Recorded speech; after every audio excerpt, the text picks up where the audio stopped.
it's just been such a fabulous ride for Mahindra and Mahindra that it is absolutely incredible.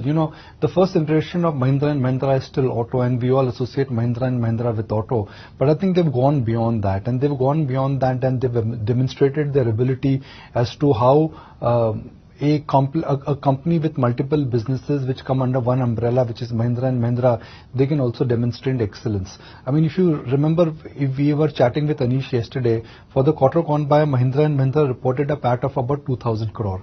Mahindra Finance, which is a subsidiary of Mahindra and Mahindra, which had almost become like a backbencher, so to speak, or a bad boy in a good NBFC market, they've reported a PAT of 2,000 crore. So some of the businesses have actually turned around in a very fabulous manner. For 4 quarters, they've reported 14% margins. They are in growth mode, Aisha, and that I think is the most unique aspect, if you frankly ask me. The first phase was consolidation when Anish took over. So Sangyon was being sold, non-core businesses were being sold. Where Mahindra and Mahindra was not number 2, number 3, they said, look, we'll shut down that business or we'll scale up that business. So that was the repair. Then came the entire, growth phase, which is where you saw the SUV platform or Mahindra and Mahindra Financials getting their mojo back, or other subsidiaries. They started, aligning with the word growth, and now they are in acquisition mode. So the template of Mahindra and Mahindra has actually changed. So if you look at the new launches they have, margins are stable. Subsidiaries are looking up, with the exception of, let's say, Mahindra, Tech Mahindra, which is a global business. I think the stock is a long way to go.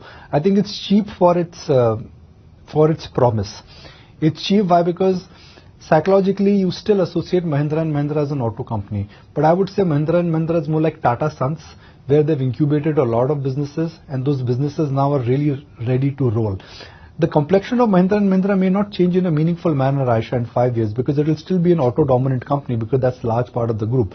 But incrementally, these new businesses which they have, when they are coming big, they will start giving you that 10%, 10 bips, 15 bips, 20 bips of margin expansion, and suddenly what was 11 has become 14, and 14 could easily become 16, 17 in coming years. For me, that is the story of Mahindra and Mahindra, not auto, not SUVs, but where they are able to really pivot to a growth mode. I mean, they have pivoted to growth to acquisition mode, and there are a lot of new interesting things happening there.